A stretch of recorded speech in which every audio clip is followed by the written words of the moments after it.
So I did put the link to these slides in Slack in the lessons channel.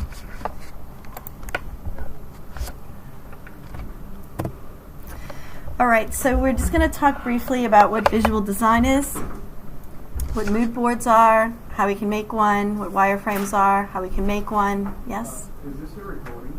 Yes, thank you. And then we'll talk about typography, just a little bit, what it's about, and what about typography is important to consider in visual design. So visual design is about the UI and UX. You hear the terms UI and UX. UI refers to user interface, UX refers to user experience.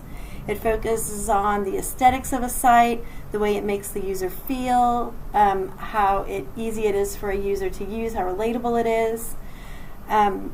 It's not.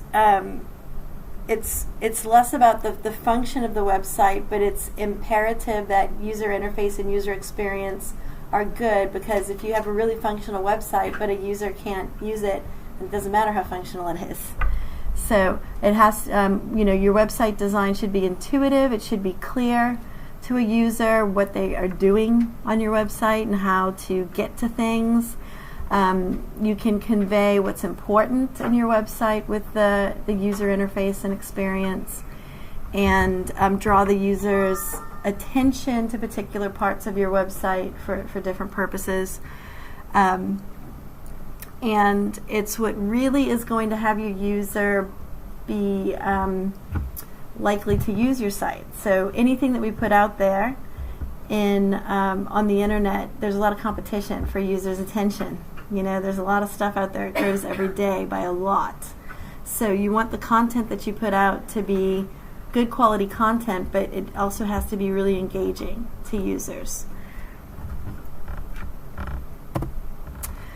So one way that we can consider visual design is to use a mood board. And a mood board is just sort of a collection of the visual elements. Now you can create a mood board, like a physical one, if you want to. Some people really like to create a physical mood board.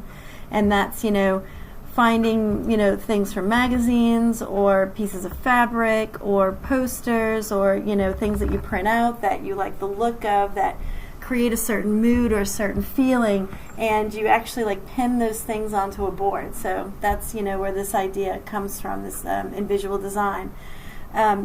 But certainly you can make a digital mood board. So a lot of people use Pinterest. Pinterest basically is a mood board. So and Pinterest is a fine tool to use to make a mood board if you are comfortable using Pinterest. I don't like Pinterest personally. I don't know, I've tried to like it, but I don't. So I wouldn't use Pinterest to make a mood board. But if you like to use Pinterest and already have a board, or feel really comfortable with the interface, then feel free to use Pinterest to make your mood boards for the work that you do in this class and beyond.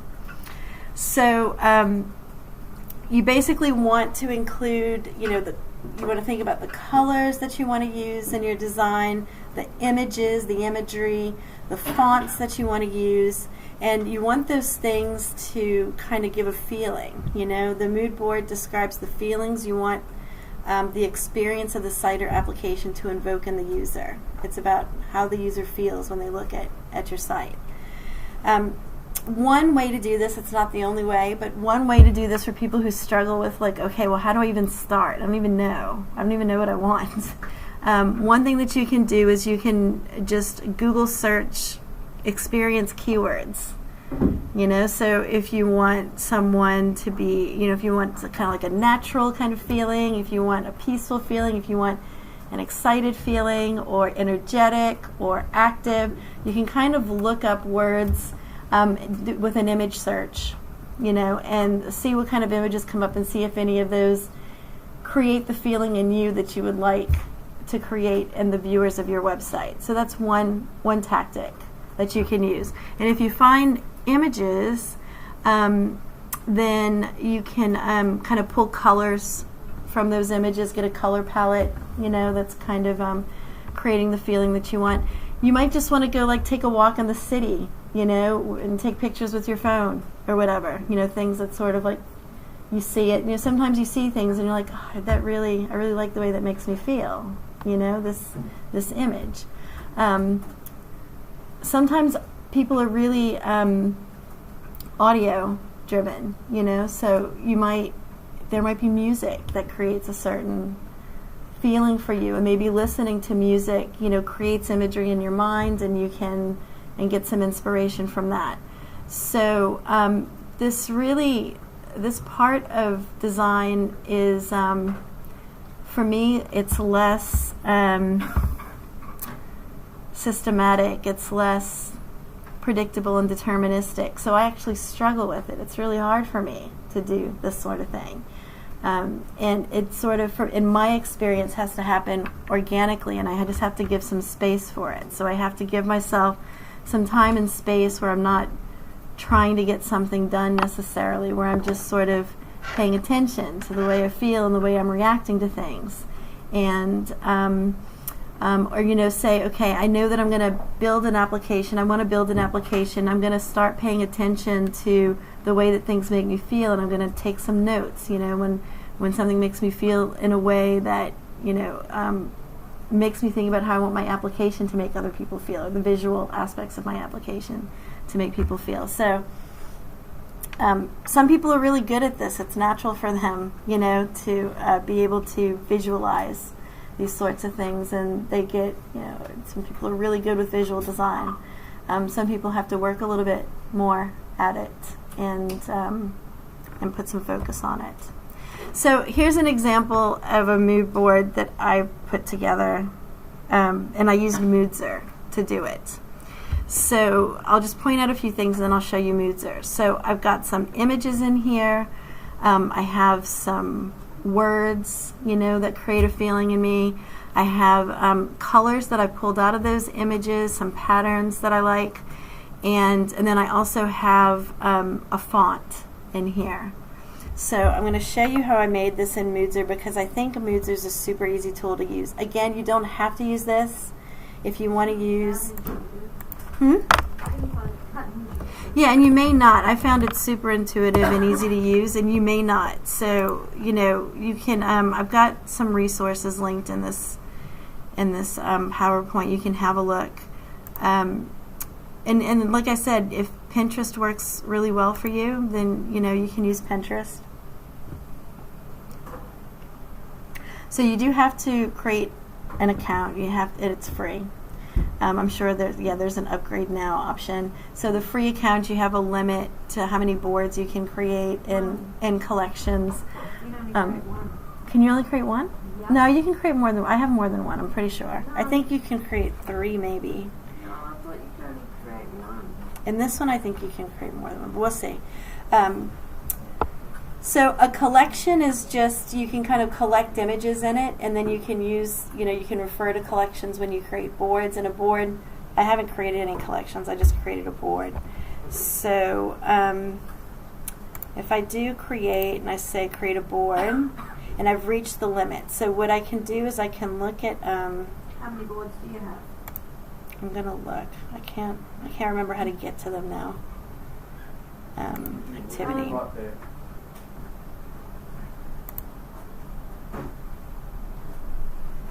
I think you click on your pen. My boards. Yeah. Okay. So see, yeah, I've got a couple here. So I'm just going to.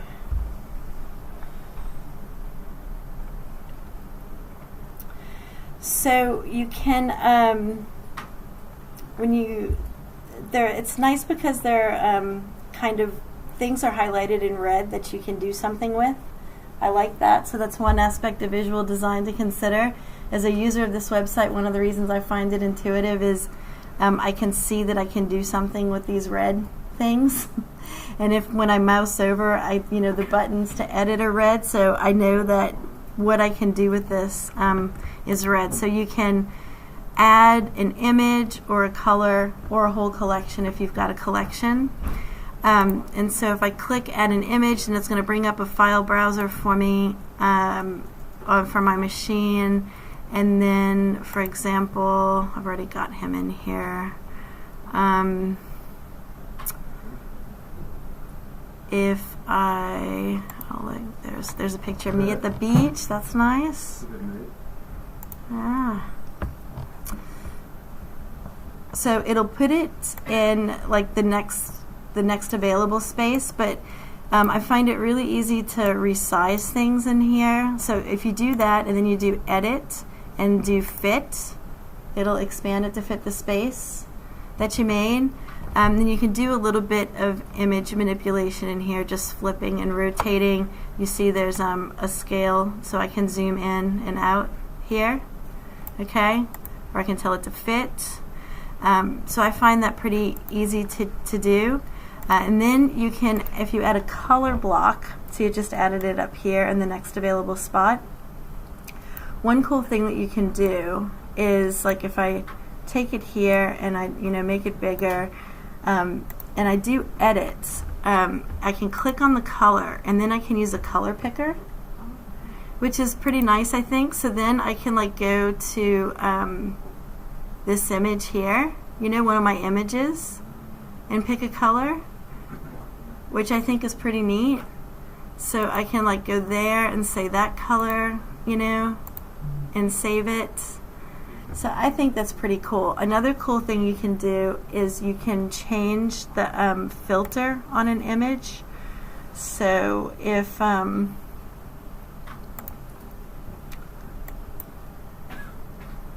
this is a problem with user interface here. See that? I can't get to this. Might have to refresh the page. Yeah, I might have to, huh? If I go here and there's a fill color on picture, so that's another thing. So if I get like a black and white picture, which is what this was, I can say no filter. Oh, that one, maybe it had a filter to begin with. So I can pick the fill color, and I can color picker that as well. So I can like pick this color and save, and it didn't look like it did it. I think I must have copied that image from somewhere else. Let me delete that one. Move this one over. I'm gonna edit. I'm gonna bring it down a bit. Alright, we'll do that. Fill. So I could do that, or I could do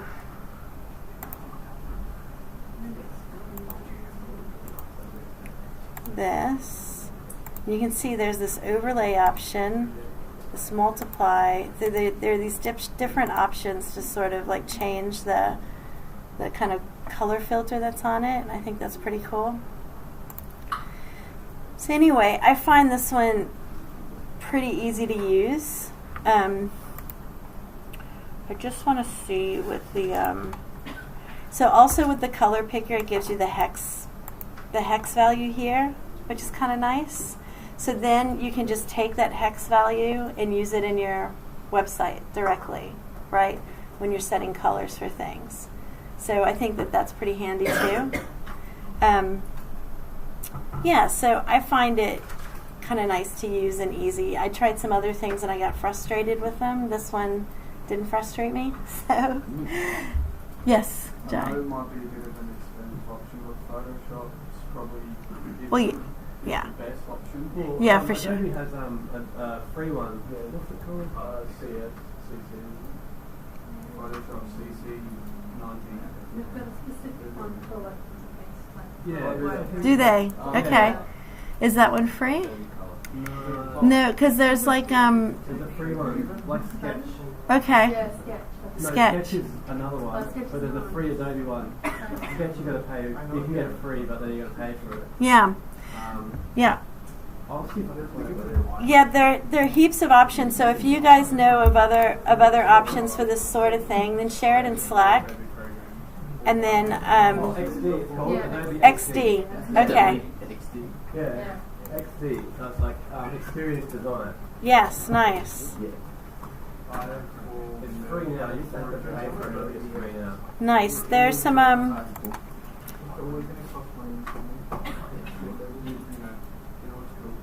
So like And then full you can program see how well on it. There's also we'll have the licenses for it. there's Canva, which you might be able to use for that sort of thing. There's also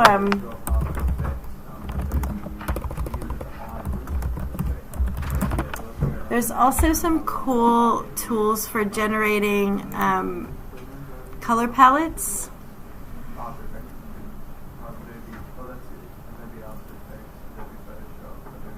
So this one, for example,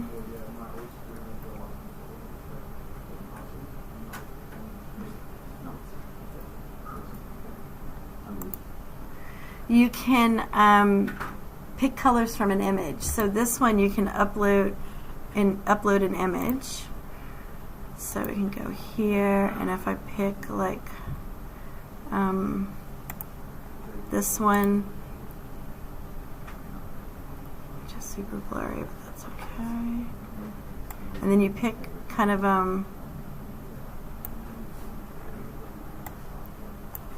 color, and then it'll give you that color palette. I don't know what was going on there.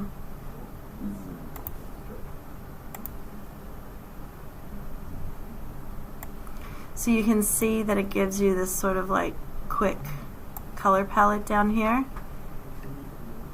So you can pick a color, and then you can say, okay, that one, I want here.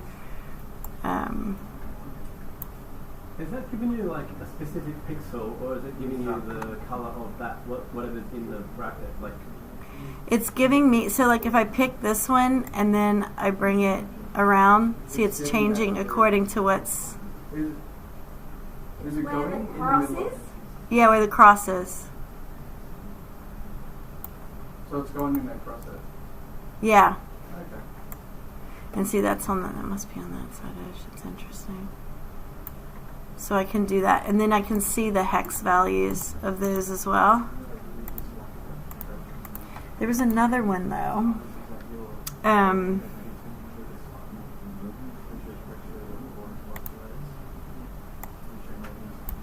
So this is kind of an interesting site too. To just play around with different color palettes. There's some others too. I'll try to find the other ones that I liked. But have a look around, and if you find ones that are cool, then share them on Slack. So for any more of the assessments that we do, you'll have to include a mood board, okay?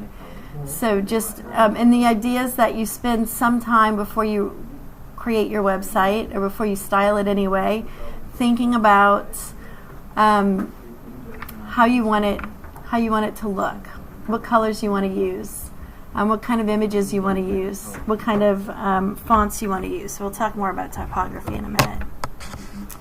Oh, there you go. Canva color palette is another one. That's not what you just did?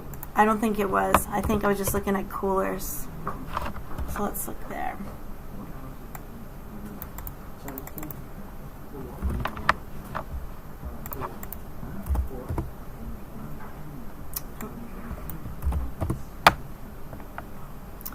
Here, you can upload an image.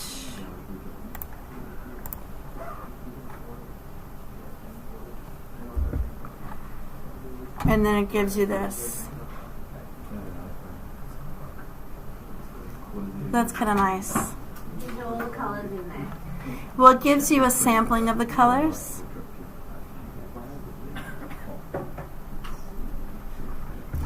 So that's pretty nice, I think.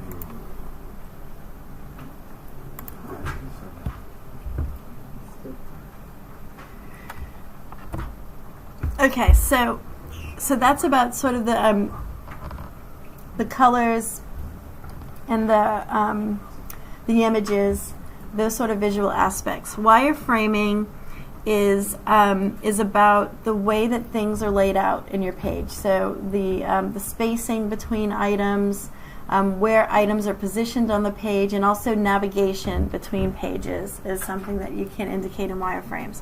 So it's a two-dimensional illustration of the pages in your site, and it focuses on space allocation and how space allocation is an indication of what content is important. So is it in the center of the page? Is it at the top of the page? How big is it? All of those things sort of let the user know what's important on your page. Typically, wireframes don't include styling, color, or graphics, so they're just really simple, two-dimensional illustrations. And the purpose is to connect the information architecture, so where a user goes to in your app to get information, and the visual design through paths between components and pages. So when I click here, it takes me here, and when I click here, it takes me there. It allows you to make sure that you've got some consistency about the way that you're displaying certain types or categories of information. So if you spend some time thinking about that and creating your wireframes, you have a more consistent website, which is important. It's really confusing to a user when you're inconsistent about the way you're presenting information. So for example, on this page, important information is in a box with this colored text, and on a different page, it's, not in a box, and it has, bolded text, and those kinds of inconsistencies get to be really confusing for someone trying to use your site. So wireframes are a way to think about how you're going to represent information and what that information means to the user, what it represents. So prioritizing content through placement and space given to the content is something else you think about with wireframes. So there are more than this. Wirefy I'm going to show you first. Wirefy is used to create wireframes for existing websites. So if there are websites that you particularly like the way they're laid out, so not thinking about like the colors and the images and things like that, but the way that the website is laid out, and you can run Wirefy against it and it will give you the wireframe. So it's kind of cool. I'll show it to you. So what's a website that we like the layout of? Does anybody have a favorite? Spotify. Spotify? Yeah. Getting a website. Okay. That actually was a pretty nice day. So this is a browser plugin that, and so if you go to Wirefy, it'll tell you how to get the plugin. So when I click that, then what it does is just gives me the wireframe layout for the website. So there's an H1 here. There's an H4. There's just an anchor tag there. There's an anchor tag there. It's probably images. So these, I think it's the navigation across the top. And then we've got an H1. We've got a paragraph. We have some H3s down here. Is it responsive? So if you moved it now, Let's see. or would you have to re-Wi-Fi it? I might have to re-Wirefy it because, see, I've lost all my... So you undo it by just clicking this again. And if I...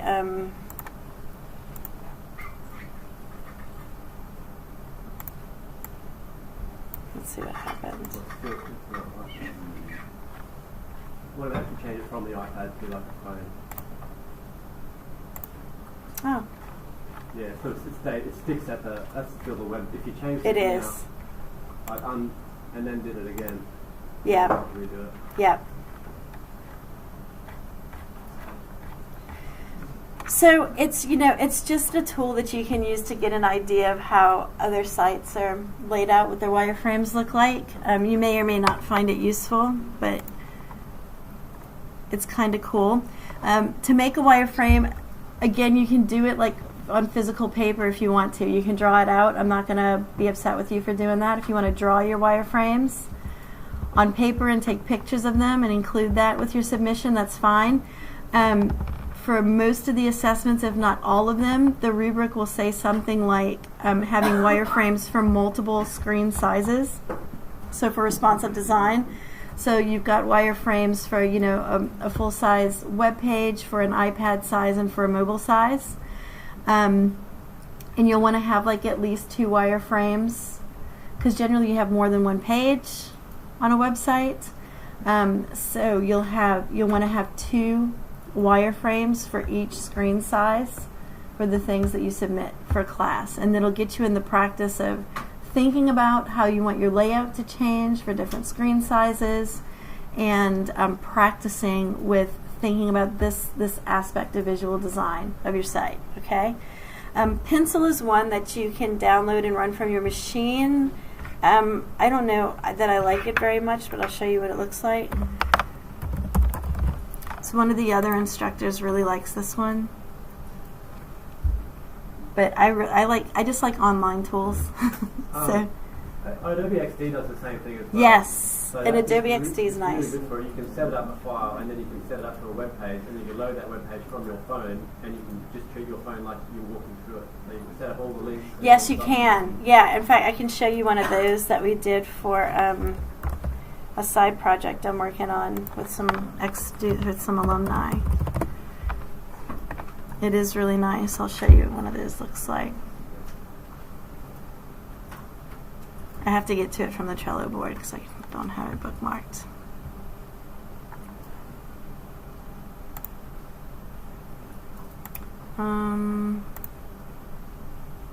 Yeah.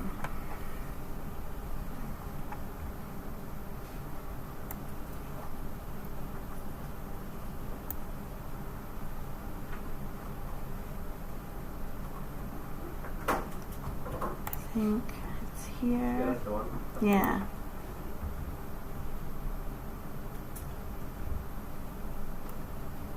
I didn't realize this was free. Yeah. Adobe XD. They That's used to- nice. They used to have, I think it used to, but they stopped developing it, so they've released it for free. Nice.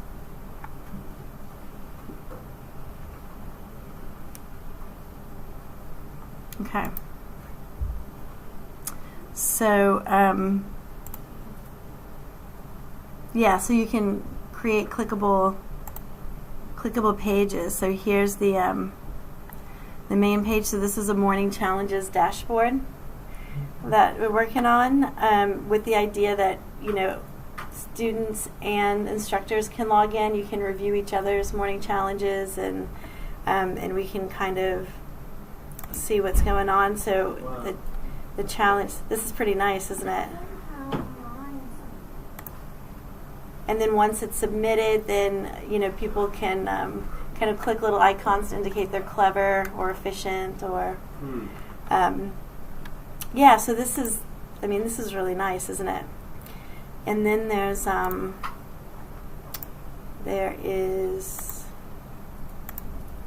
I think I have to go back to here, and if I do, yeah. So if I go the sign up path, then I think, oh yeah, this is the lead dev view. There might be some differences. I can't remember if there are. Yeah, anyway, this was made in Adobe XD. So it looks like I've never used it myself to make one. It's really simple. So it's a lot of drag and drop. Like, Yeah. it's not too complicated. You just resize stuff and copy and paste. And Nice. they can get really complicated. You can add like all colors and images and whatever you want. Nice. So I think that's worth playing with, for sure. It's good, say, if you had an example of what you wanted to show, say, a client, for instance, do Definitely. a rough design, and then Yes. have it look exactly like how they want, you know, all the colours and images, and then show it to them, this is what it's going to look like, and then go and make it if they accept that, you know what I mean? Yes, definitely. So it's really good for that kind of iterative development process, so you can show the client. Yeah.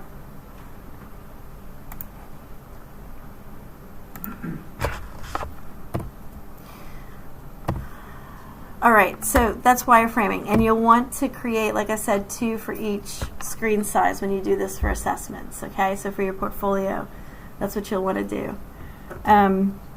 Create 2. 2, so for 2 different pages for each screen size, because you'll generally have more than one page. What if it's just got 1 page? If your full website is a single page, then you could just have one for that. But your mobile and your iPad version is going to have at least, you're going to have more than one page. For the portfolio assessment, you have to have some navigation. So some people like a single page site, that's fine. But when you go to a mobile version, you don't want somebody to have to like scroll forever to get through all the content, right? So a common thing is on a mobile version, you might be a single page site with no navigation in the full screen version, but in the mobile version, you'll have some kind of navigation. And so you'll want to demonstrate it with your wireframes, at least 2 different wireframes for 2 different pages of your portfolio. Okay, so typography is the art and technique of arranging type, and there's a whole world here, and I don't expect you to get into the world, but you do want to think about some things like the number of fonts that you use in your websites. You don't win prizes for using the most number of fonts. It's not really a good idea to use 15 different fonts, in your website, or two or 3. I mean, really, 2 is pretty good. Don't capitalize full paragraphs. Like, nobody likes that. Definitely don't bold capitalize whole paragraphs. It's like when your grandfather texts you or something, and it's always all caps.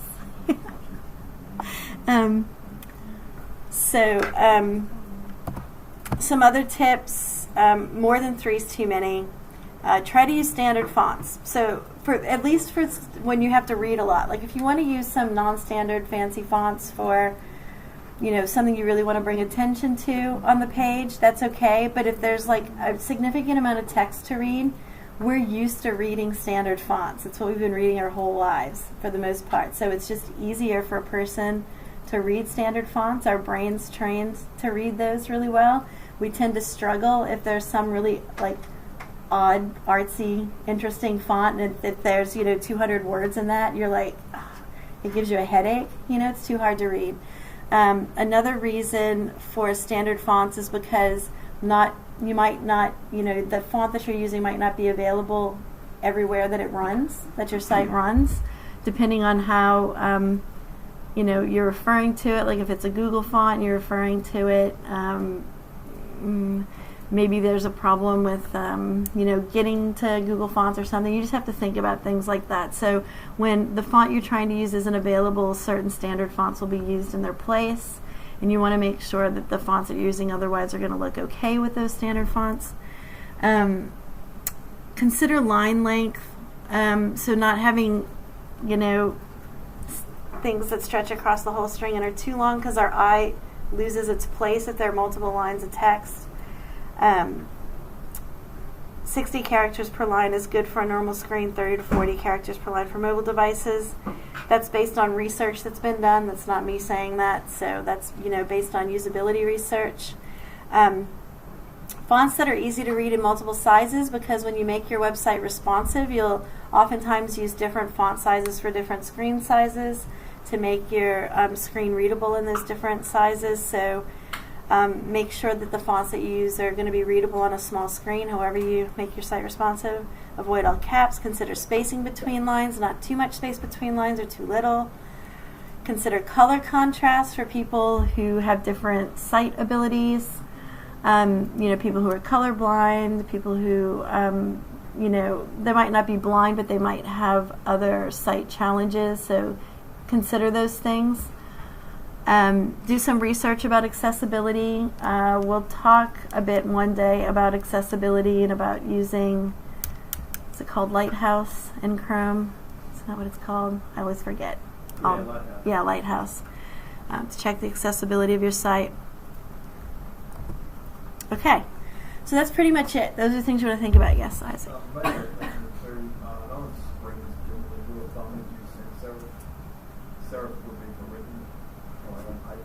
Yeah.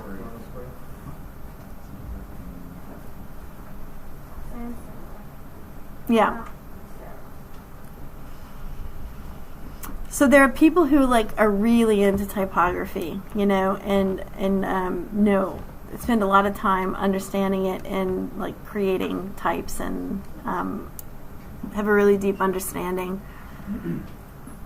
There's a lot of interesting research and information out there if you're keen to go learn more about it. But for the purposes of web development, you just want to be aware of some sort of general things, the sort of things that are in this presentation, and you might find some other articles that are interesting or some advice. But the main thing is to think about these things when you're designing a website. Think about things like the colors and the fonts and the images you're using and the spacing and navigation between parts of your site.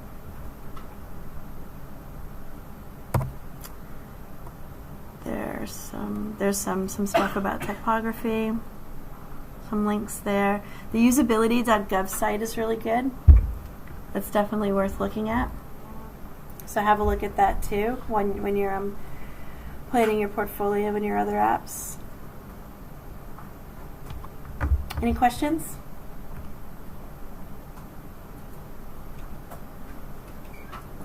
What would you say is the most common font at the moment trending for the website? I have no idea. We can Google it though.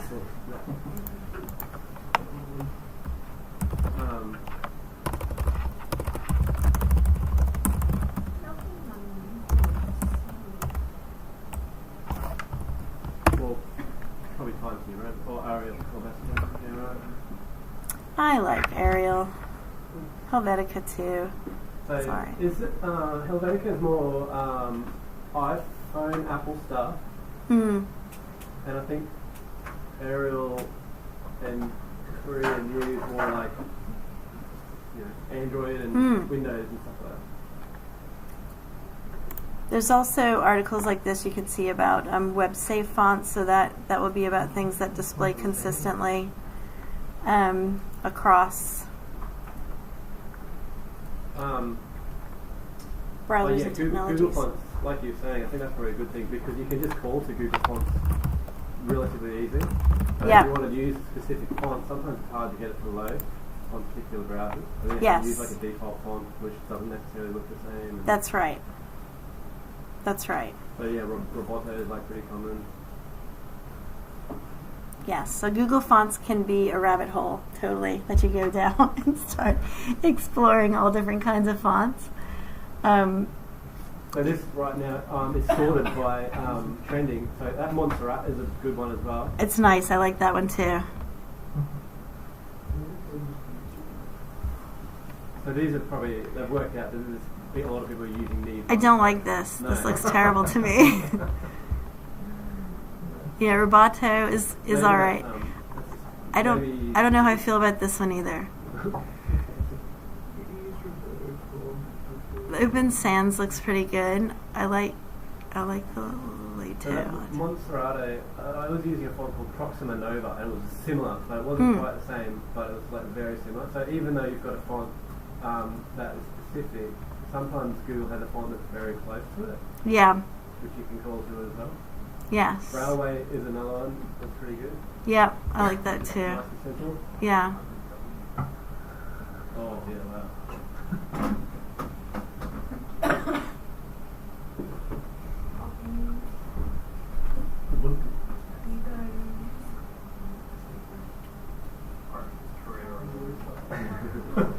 Yeah, and there's nothing wrong with just using kind of really standard fonts. Again, it's what people are used to reading. Yeah. But sometimes you want like something to be, to stand out, and it's okay to use a different kind of font for that. Something that complements the standard font that you're using.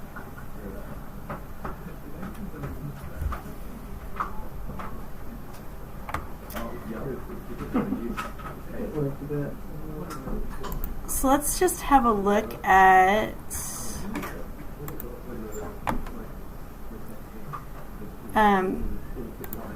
some of the criteria for the portfolio.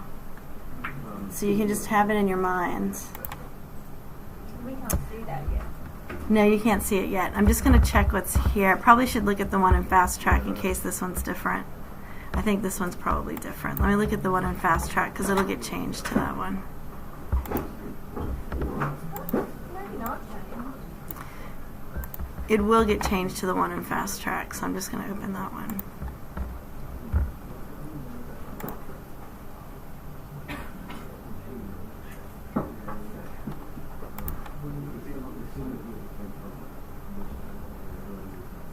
Okay, so your website needs to have your name and contact details. You don't have to put all of your contact details. Like, don't put your phone number on your website, you know? I mean, unless you really want to, unless you have a business and you have a business phone number, but don't put, like, your personal number on your website. Nobody needs that. You don't have to put your physical address. You can put your suburb, you know, or this, like, the city you live near to or whatever, and state, but you don't have to put your full physical address. Like, you can protect your information, you know. You don't have to put it all out there, but some kind of contact details, an email address, your social links, you know, your Twitter, LinkedIn, GitHub, those sorts of things.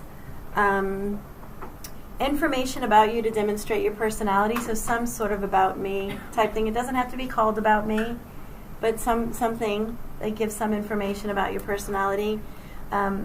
Something about your study and work history. You don't have to put your whole resume in here, but just something that about your study and work history, maybe that's sort of focusing on the career that you want for yourself.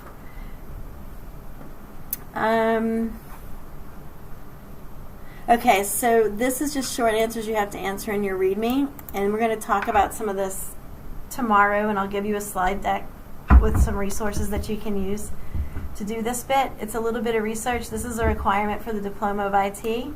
All right, but it is good as a full stack developer to understand what the internet is and the World Wide Web and how it works and how it came to be.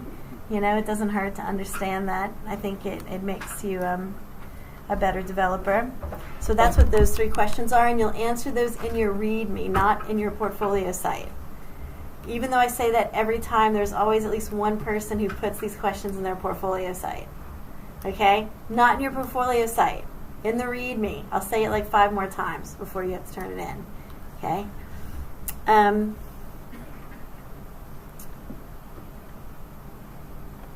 do we start on this, sorry? After we... It's not too far away. It's not next week, but the week after.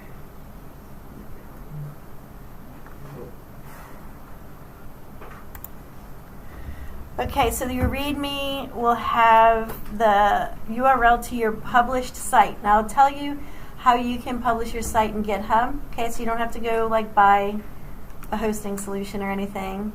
If you have one or want to, you're free to.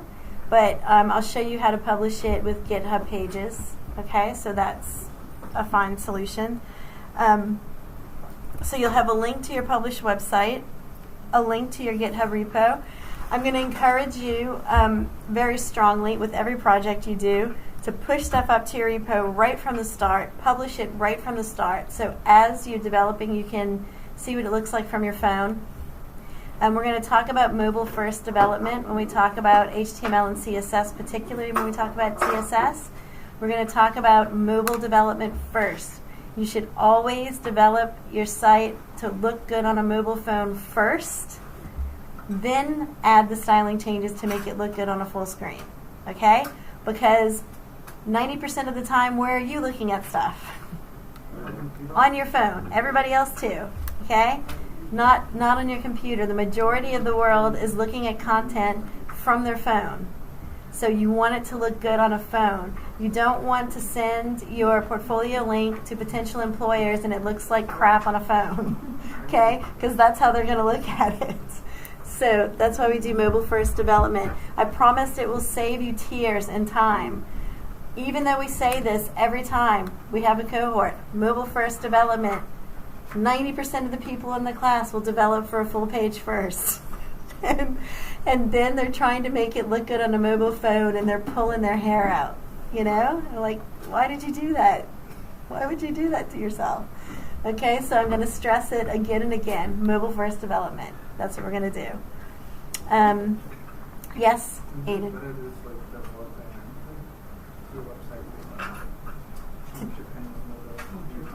Yeah, no, that's the idea. Yes. But the first thing you got to start with doing the on mobile. What Because if you does it start look from like on the Yes. So yes, you've got to start somewhere. you actually. definitely have to develop with responsive design in today's world. It needs to look good no matter what you're looking at it on. But you need to start by developing for a mobile phone. So you need your website first, then you start looking at You develop, so when you develop a website, you style it. So the way things are laid out on the screen, the font sizes you use, what type of, headings you use and things like that. You want that to look good, those styling choices to be fit for a mobile phone first. So generally we'll get to this incredibly quickly, but when we talk about responsive design, when we're talking about CSS, you'll have media queries in your CSS that says if the screen size is between this and this, use these stylings, and if the screen size is between this and this, use these stylings. You should not have a media query for mobile. That's how you know you did mobile first. Your media query should be for iPad size and for full screen size. You should have no media queries for mobile phone size because your basic styling should be for a mobile phone. Does that make sense? And that's what we're going to do. Okay, so in your README, link to your GitHub repo, make sure that I can reach it. Description of your portfolio site, so the purpose, function, features. Sitemap, just let me know what the pages are on your site and how you get from one to another. That really should be in your wireframes. If it's not in your wireframes, though, give me a sitemap that shows me all of the things that I can get to in your site. Because maybe you make a mistake and you put stuff in there that nobody knows how to get to. So just include a sitemap. Screenshots of the site, the target audience for your portfolio site. So think about that. It's important to think about your target audience before you develop something. Because if you don't, then you're probably not going to, develop it as well as you could. So think about who you're making it for. The tech stack that you use, so HTML and CSS, obviously where you're deploying it, those sorts of things. Design documentation, your design process, your wireframes. You can optionally make a logo. Here's another trap that people fall into in this course is they spend 5 days working on their logo before they start their website. Don't do that. It's optional. You don't actually even get any points for it. So I understand wanting a logo. Totally fine. Make a logo. But don't make it a priority for this assessment. Remember that you can keep working on your portfolio after you submit this. And you should continue to work on your portfolio throughout this class and when you leave this class. But logo is optional. The usability considerations, so what did you consider about usability when you were designing your site? Details of the planning process, your project plan and timeline, screenshots of Trello boards. Yes, use a Trello board. Even though you're only working on it by yourself, Trello boards are also useful when you're working by yourself. So you can prioritize your work.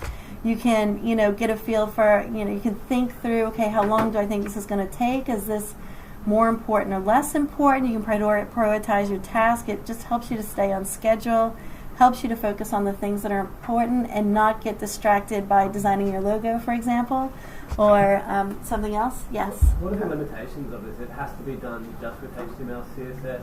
You can use some JavaScript if you want, but you should not use JavaScript that is beyond your understanding. Okay? So don't go to Stack Overflow or to the web and copy stuff and put it in with no idea what the hell it does. All right? If you already know some JavaScript or you are already an HTML, CSS wizard and you want to take some time to learn more about JavaScript when you work on your portfolio and you actually you understand what the code that you put in does, then that's fine. Okay? But the focus of this assessment is to, as much as possible, master HTML and CSS. So that's what you should be focusing on. So, and now in the rubric would explain that we need to include certain elements and stuff like that. Yeah, we'll look at that. We'll have a look. So also in your README again, the short answer to these 3 questions in your README, not in your website.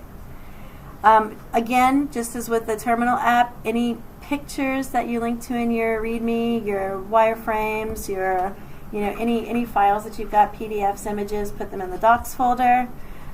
Everything that you push up into GitHub goes in the source folder. So your source code, your HTML, CSS, JavaScript, if you have any, goes in your source folder. And your slide deck for your presentation in PDF format. Same thing with as with the terminal app. I'm not expecting like this, 20 slide PowerPoint deck that's beautiful. Just like, a few slides to kind of guide your presentation is fine. Okay. Presentation, a walkthrough of your site, through your design process and decisions, challenges, favorite parts, etc., and questions from the audience, just like we did with Terminal App, okay? Okay, so these are the learning outcomes. There aren't too many criteria for this, so let's have a quick look through. Evidence of design planning, wireframes, color schemes, fonts, and mood boarding. So you can see in HD is that you've got color schemes, font planning clearly demonstrated, inspiration well documented. So you've got a mood board. It's got some color scheme in it. You maybe mention the main colors that you're using in your site. The hex values, the font choices that you made and why. So some information about what you chose and why you chose it. Okay? Yes. Is a mood board necessary? Yes. A mood board is necessary. Oh, yeah, I see. Use of project management tools such as Trello and Git. So show me some screenshots of a Trello board with some movement on it.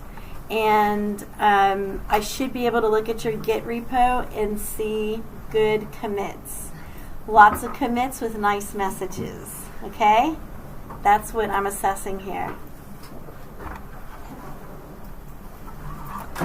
Well-designed and detailed wireframes. So you can see in HD is high-quality detailed wireframes completed for several screens and screen sizes. Okay? So I'm saying for this one, at least 2 wireframes for each of 3 screen sizes: mobile, iPad, and full screen. Okay? High quality and detailed means that they, pretty much reflect what's in your website. You show some indication of navigation in the wireframes. That would be detailed. Okay, so click here, takes you here. So indicating that. You can do that if you use XD. It's built in, right? You click on stuff and it takes you to the place. So you can use that if you want. Don't have to. You can draw it out on paper if you want. I'm fine with that too. And take a picture of it. That your site displays correctly, both when I run it on my machine and when I look at it deployed, on 3 device sizes. I mean, more. 3. There are really only 3 relevant device sizes, including desktop and mobile. Okay, so this is about it displays correctly and is responsive. Follows the design brief. So this is just making sure that you're paying attention to design, that you spend time on design, that you're thoughtful about design. It's okay if what you implement changes from what you designed originally, but document that. Okay? So if you have your initial wireframes and your initial mood board and your website looks absolutely different from what those show me, then I'm not sure if you just like took those wireframes and mood boards from somewhere else. Like, did you, are they even related to what you did here? So if you did change some things, that's totally fine, but just put that in your README. I started with this. I made these changes because, okay? You don't have to update your design docs like your wireframes and your mood board every time you make a design change. I don't expect you to show me every iteration.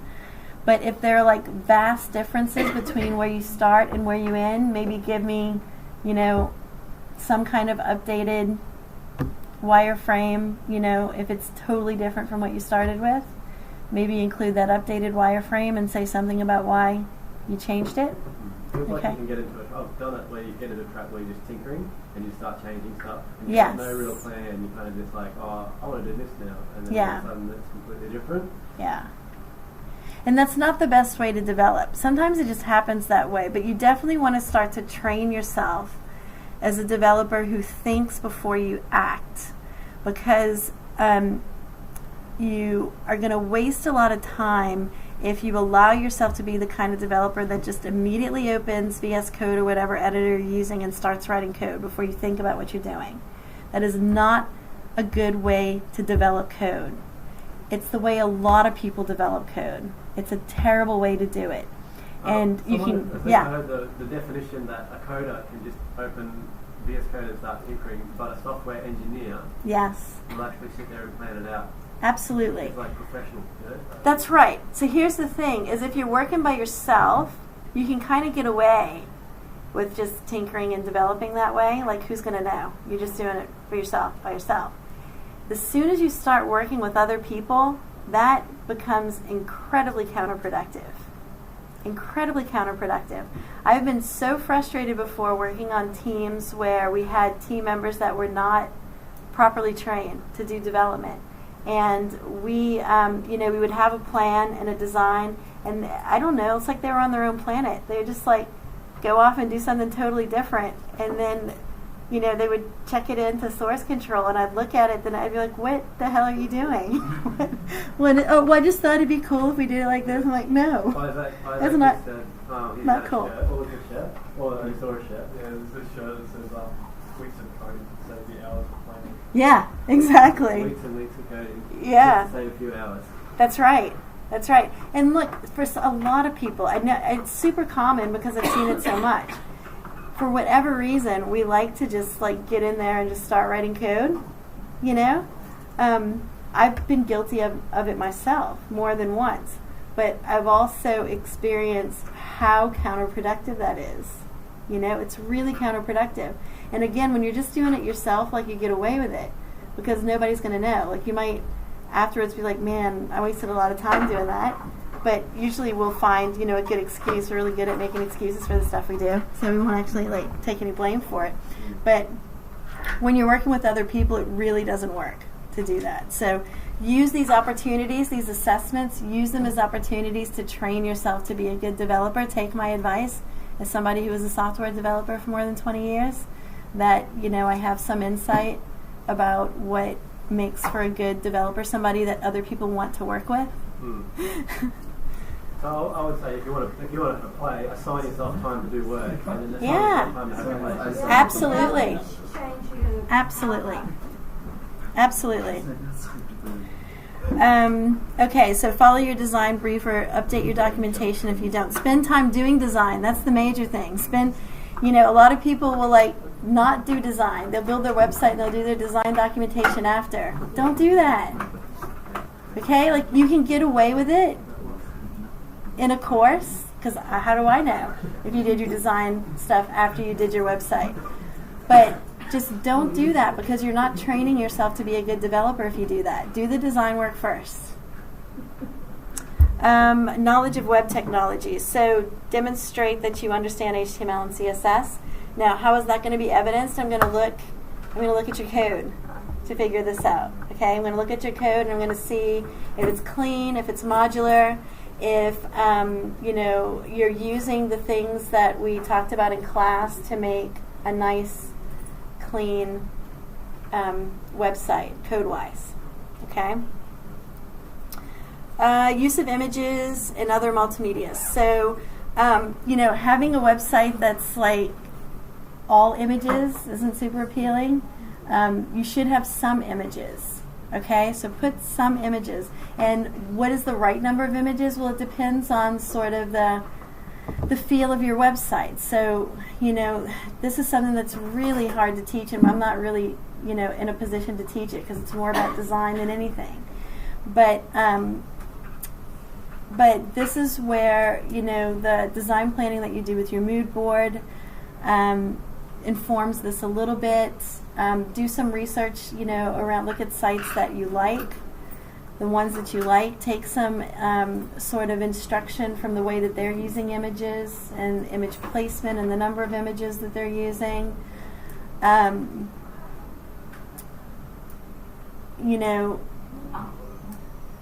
This is a bit of a subjective one, and I grade it really loosely. So if you have some images and they're appropriate, they're not like, offensive, and they're placed in a reasonable way, and they're scaled properly, that sort of thing is what I'm going to be looking for here, because I'm not really qualified. I'm not like a design expert, so I'm not really qualified to say anything more than that. It should also kind of match with the personality that you demonstrate in your About Me, So it should be kind of congruous with that and not completely unexpected, I guess.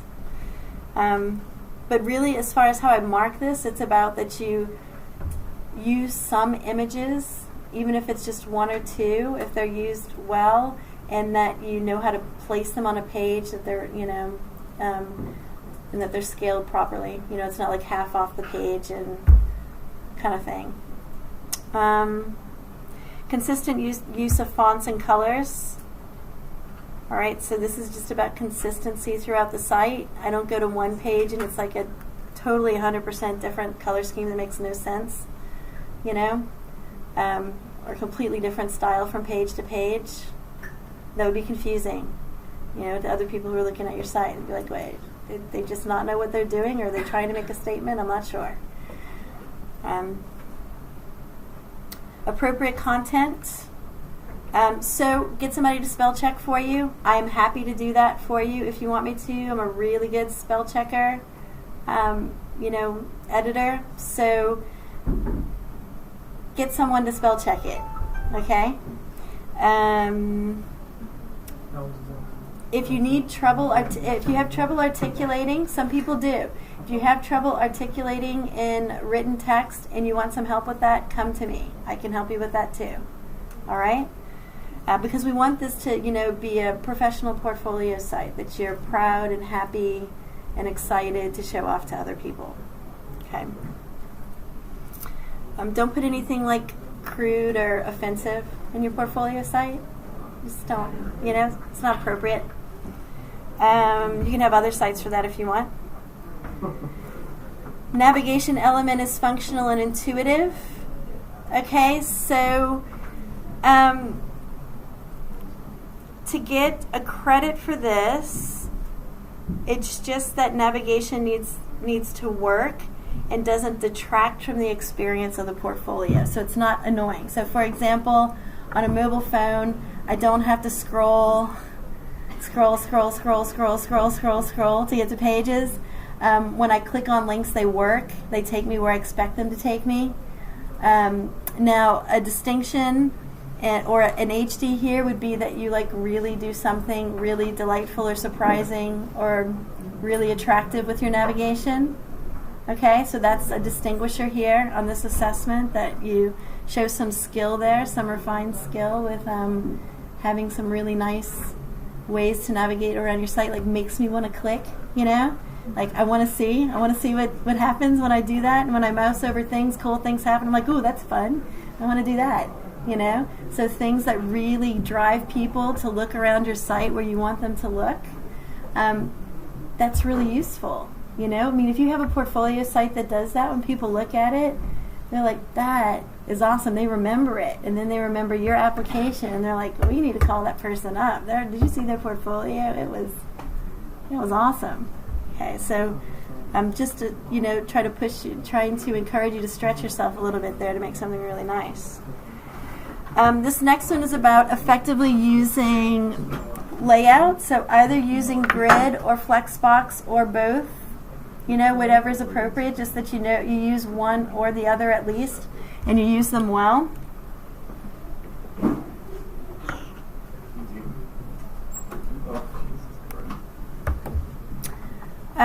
This one about tables, ignore, because this is really, tables are like 1980s or something, I don't know, 1990s. You don't have to put a table, you have to use, this is just a layout one, okay? So I'm going to grade it exactly the way that I grade this one, that you use grid or flexbox appropriately, okay? That's how I'm going to grade that one. Okay, these are the short answer questions, so that's all those are about, that you answer those. Okay, so this is a decent rubric. The rubric for Rails is atrocious. It's terrible. We'll worry about that when we get to the Rails assessment, and I'll do the best that I can to make it less horrible. But this one's all right. This one's all right. The only problem I have with this one is that thing about tables. So I'm telling you, I'm going to mark it exactly the same as I marked the one for layout. Okay? Because Flexbox has like tables. Table. You don't need tables if you know how to use layout properly. You know, like you can use tables. I'm not going to like get upset with you if you use tables, but you don't need tables.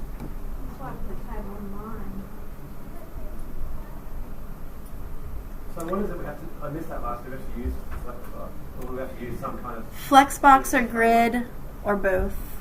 What about a higher like a framework that uses those as part of, like Bootstrap, for instance? Yeah, I'm going to, look, you can use Bootstrap if you're super comfortable with it, but I'm going to try to dissuade you from using Bootstrap. So directly using... Yeah, it's better. Yeah, it's better for this exercise because you really want to get comfortable with managing layout yourself. Yeah.